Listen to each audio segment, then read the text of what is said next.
Labeling. This is when you quite naturally attach labels to people, places, things, and perspectives. The problem is that any type of label's purpose is reduction to a single word and the abbreviation of information. These labels, usually not carefully chosen or given much thought, go on to form your beliefs. These are hazards with relatively accurate and descriptive labels. What about when you unwittingly use labels that are ambiguous, inconsistent, or inaccurate? One big risk with labeling is that instead of describing the specific situations or perspectives in isolation, you create labels that are negative and absolute. In such instances, it's not about the situation in the moment, it's rather about making judgments about all future circumstances based on what you have just observed. It's similar to when we confuse feelings for facts. Jumping to conclusions is a theme that underlies everything that happens when you don't follow the evidence. Sometimes there's no battling this, but the key is always to slow down. Try to honestly answer when you have been fooled and made incorrect judgments, and when you have failed to see the whole picture. Think about interpersonal communications and how many misunderstandings you've experienced in your life, despite your best intentions and deep friendships. Battle social influence.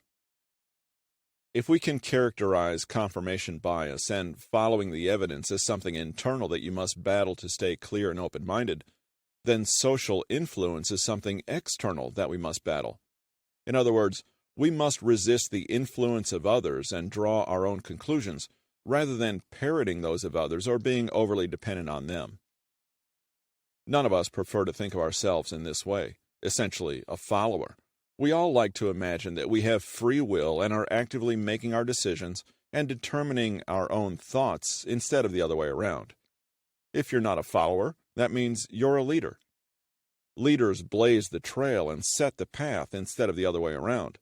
They are strong-minded and are driven by a set of morals and convictions.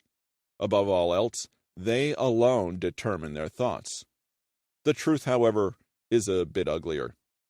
What we might define as free will on a daily basis is actually just us being influenced in subtle and subconscious manners by other people and the settings we find ourselves in. Here's a simple example. If you walk into your new job and find everyone wearing magenta shirts, you're probably going to find a magenta shirt as soon as you can for the next day, despite the fact that there's no dress code and no one has ever mentioned anything about magenta shirts.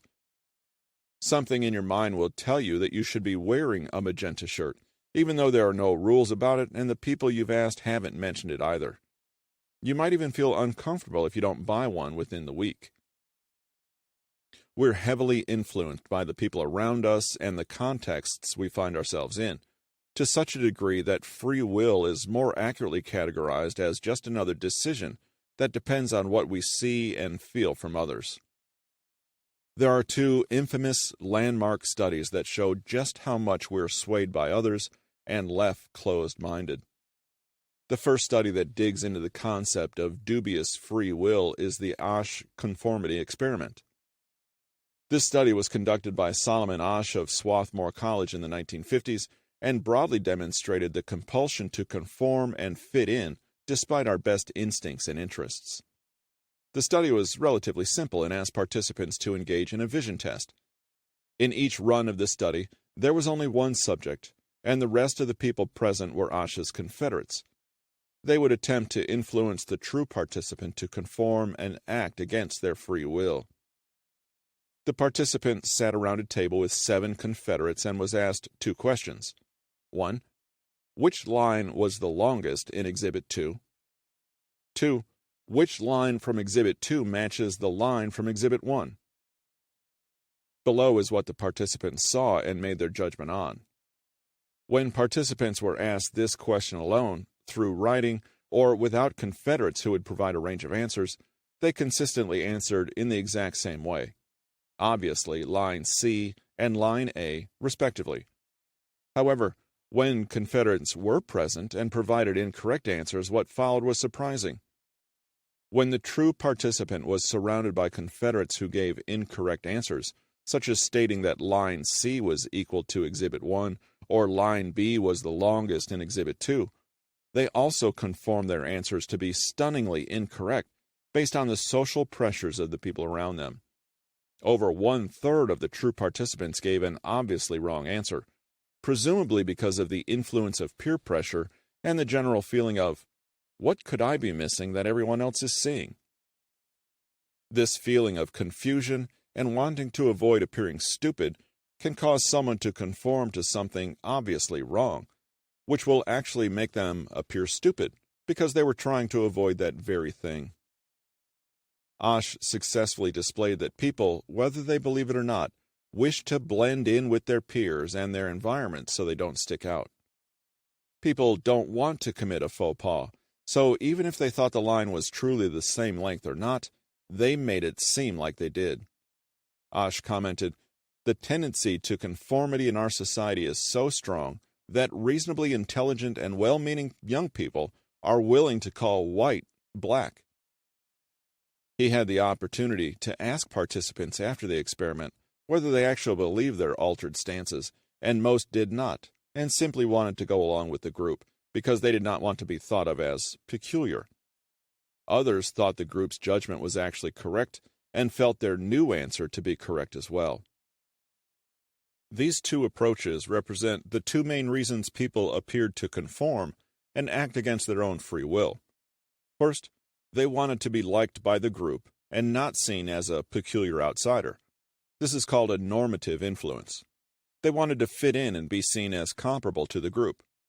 Second, they conformed because they thought their information was faulty, and they wanted to use the group's judgment instead of their own. This is called an informational influence, where they doubted their own instincts and assumed others had more and better information than they did. In either case, people's clarity of thought is subverted by emotional reactions, discomfort, anxiety, to what other people are doing.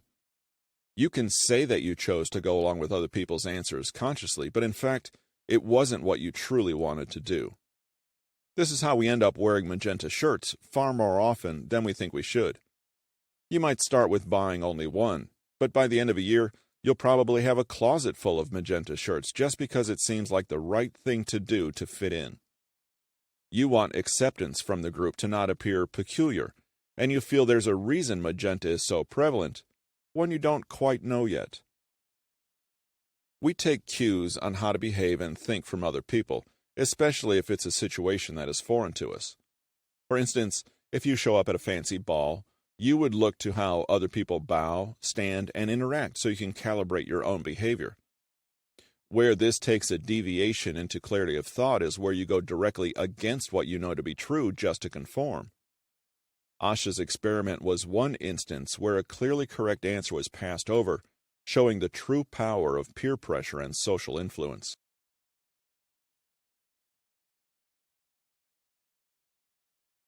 And finally, if you'd like to join the multitude of people that have left us comments and questions regarding the podcast, you can email us at kingpodcast@newtonmg.com or visit bit.ly/pkcomment.